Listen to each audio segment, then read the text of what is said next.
Orbitel quiere que todo en tu vida sea más fácil. Por eso te trae WiMAX banda ancha Orbitel, el único internet que puedes llevar contigo. Orbitel, una marca UNI. Muy buenas noches. El país no sale todavía de su asombro del micro King Kong que bautizamos el CNI, que aprobó la Comisión de Conciliación del Congreso, en donde se absuelven prácticamente a todos los parlamentarios que están siendo investigados. El doctor Germán Barón es el ponente del proyecto. Obviamente su ponencia no tenía ningún mico, ni incluía ningún orangután, ni ningún King Kong. Pero ¿qué hicieron los señores de la Comisión de Conciliación? No lo citaron.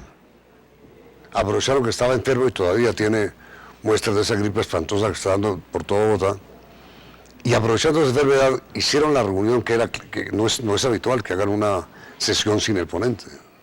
De acuerdo, es la costumbre y por cortesía parlamentaria siempre se ha hecho en el Congreso, en plenaria y en comisiones, que un proyecto de ley no se estudia hasta que no venga el ponente, que es quien da a conocer el espíritu y propósito del mismo. ¿Por qué no lo invitaron? Para poder meter sin grandes dificultades el King Kong que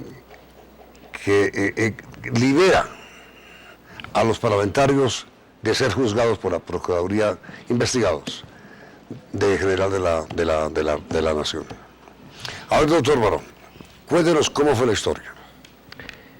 La semana pasada, cuando viene la etapa final de la legislatura, yo tengo la ponencia y la conciliación de 5 proyectos. Ley 80, aumento de penas para robo, hurto, atraco,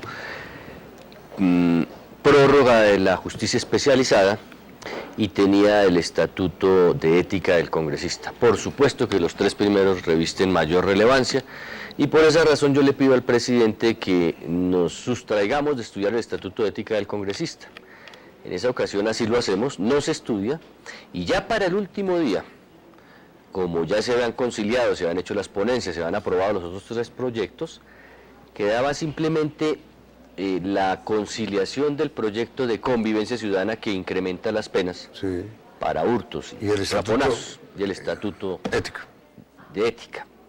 Yo hablo con el ministro, con el viceministro, Guillermo Reyes, le digo, me siento enfermo, usted se encarga de la conciliación del proyecto de convivencia ciudadana, me dice, claro, no se preocupe, váyase. Me retiro de la sesión con una sorpresa y es que en el día de ayer, cuando pregunto, bueno, ¿qué pasó con el estatuto de ética? Y déjenme mirar qué sucedió, cuando se vencía la legislatura para saber si se había hundido o no, me dicen, no, ya quedó conciliado, entonces digo, yo quiero verlo. Y cuando yo lo empiezo a revisar, encuentro que ya no era el estatuto de ética del congresista, sino el estatuto de ética y disciplinario del congresista. Y agregaron el disciplinario. Disciplinario. ¿Qué quiere decir esto? Que por medio de una ley se le quita la competencia al Procurador General de la Nación que investiga a los congresistas según el artículo 277, numeral 8 de la Constitución, y se la entregan a un comité de ética que va a nombrar el Congreso. Eso es decir, nosotros mismos nos juzgamos. No comparto, presidente, por supuesto, de una comisión de ética que está a punto de ir a la cárcel. Está siendo llamado a versión libre por la Corte Suprema de Justicia. Entonces, hay varias observaciones. La primera de ellas, no existe objetividad cuando un organismo de orden político desarrolla unas funciones de orden judicial. Sí. Porque si la comisión de ética está integrada por miembros de mi partido, seguramente van a ser benevolentes. Así como si pertenecen a un partido que no es afín al mío, podrían ser mucho más rigurosos o severos. 2. En mi opinión, viola la Constitución por la razón que ya aludí. 3. Me parece a mí que estamos obrando de manera incoherente cuando para ciertos delitos penales aumentamos las penas y para efectos disciplinarios de los congresistas reducimos las que trae el Código Disciplinario, que van desde la destitución e inhabilidad para ejercer funciones públicas hasta por 15 años, a una simple multa, que es la más grave en el caso del Estatuto de Ética del Congresista. Ahora, doctor Barón, está muy claro primero que la norma fue en consulta, no la consultaron con el ponente que era usted. Está muy claro que el objetivo era burlar la norma legal que le da facultades a la Procuraduría para vigilar e investigar a los parlamentarios, está muy claro que es inconstitucional.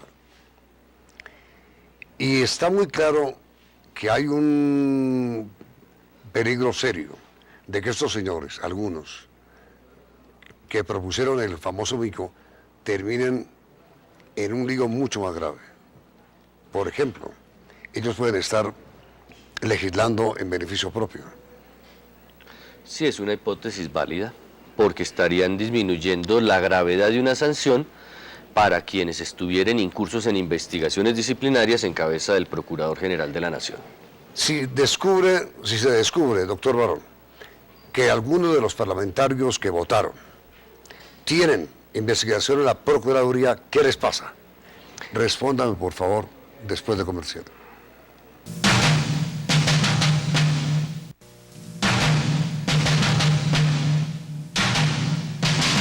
Si uno o dos o tres o cuatro o los que sean de los parlamentarios miembros de la Comisión de Conciliación que votaron este famoso mico quincón están siendo investigados, ¿qué les pasa? ¿Qué les puede pasar?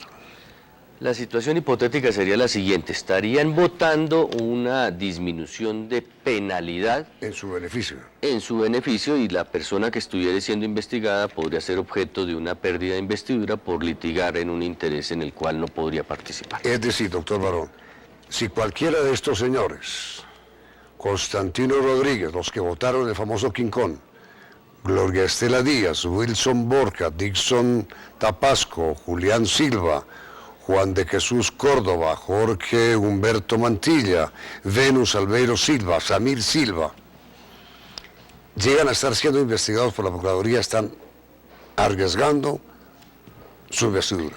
Yo creo que no solo ellos, Yami, también la plenaria en el momento en que aprueba la conciliación. Todos los parlamentarios que votaron. Claro. Hijo del diablo. Y hablaríamos en el mismo sentido en el caso de Senado. ¿Y quién decide eso? Esa es una acción pública que la puede interponer cualquier persona.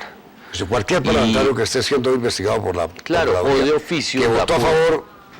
O de oficio la puede iniciar la misma Procuraduría. El asunto es mucho más grave de lo que la gente cree. Claro. Ahora, yo tengo entendido que hoy el señor Procurador se reunió con el ministro de Gobierno para manifestarle su preocupación y para solicitar algo que ya hicimos en una carta conjunta suscrita con Guillermo Rivera, en donde le pedimos al presidente que por inconstitucional y por inconveniente de la República se abstenga de sancionar la ley. Si no lo hiciera, igual creo que una demanda de inconstitucionalidad perfectamente cabría en ese caso, porque la norma constitucional es clara y una norma de orden legal del Congreso no puede ser de mayor jerarquía que la misma Constitución. ¿Cuál es el artículo constitucional que...? 277, numeral octavo, que establece que el Procurador General de la Nación tiene la competencia para vigilar a todos los miembros de las corporaciones públicas, y como la Constitución no hace diferencia, dentro de ellas se incluiría lo que son juntas administradoras locales, asambleas, consejos, Cámara de Representantes y Senado. Nos han contado, doctor Barón, que el honorable representante Julián Silva fue el autor del mico. Lo suscribe la subcomisión, pero a él es a quien yo por primera vez le oigo la teoría de sustraer al procurador de la competencia para vigilar el Congreso. Y lo hace precisamente 10 días antes de que esto sucediera, en una sesión en la cual yo le había solicitado al presidente de la Cámara que se abstuviera de tener en el orden del día este proyecto, porque tenía los otros 3 que había enumerado. ¿Ese señor Julián Silva le propuso a usted que incluyera en su ponencia? Él me dice que él ve viable la teoría jurídica de sustraer de la competencia disciplinaria del procurador al Congreso de la República, y yo le digo que no comparto esa idea. ¿Y él por qué propone eso? ¿O por qué se lo ocurrió? No lo pudimos discutir ni siquiera, porque yo en principio le dije no tengo interés, no me parece, y creo que es una idea que tendría un costo altísimo para el prestigio del Congreso. Y entonces, es de suponer, esa sí es una suposición, que él logró convencer a sus compañeros de votación para que votaran el mico quincón en su ausencia. Pues sí, yo creería que se reunieron, encontraron los argumentos de orden jurídico que han expuesto, redactan de manera diferente el proyecto, nunca me convocan a mí como ponente y presentan un informe de subcomisión que ya incluye no solo la palabra ética, sino también la palabra disciplinaria. Entonces, consecuencias del mico. Los parlamentarios que votaron pueden estar en riesgo de perder su investidura. Segundo,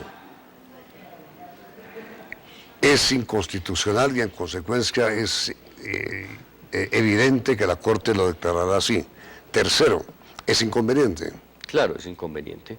¿Cuál es el argumento suyo? De inconveniencia, el que le mencionaba, si la Comisión de Ética está integrada por miembros de mi partido, seguramente van a ser benévolos conmigo.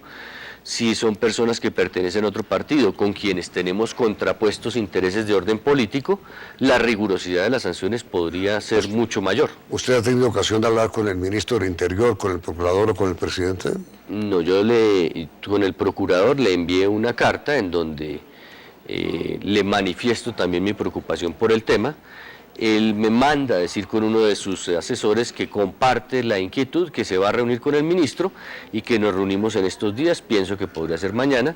¿Reunión que ocurrió hoy, la del ministro? Reunión que ocurrió hoy y obviamente ya yo creo que con la carta y con el despliegue que le han dado los medios es más que evidente que el gobierno se tiene que abstener de sancionar esta ley. El ministro ya expresó hoy su opinión absolutamente adversa al mico. De acuerdo. Lo cual supone que es obvio esperar que vendrá o el veto presidencial o la no sanción. No, el presidente no puede tomar la decisión simplemente de no sancionar. El presidente tiene que objetarla por inconstitucionalidad o por inconveniencia. Objetar el artículo. Objetar el artículo, exacto. Y sancionar la ley. El artículo segundo. Y devolverlo al Congreso, por considerar que está o violando la Constitución o por inconveniente. El Congreso lo debería volver a estudiar.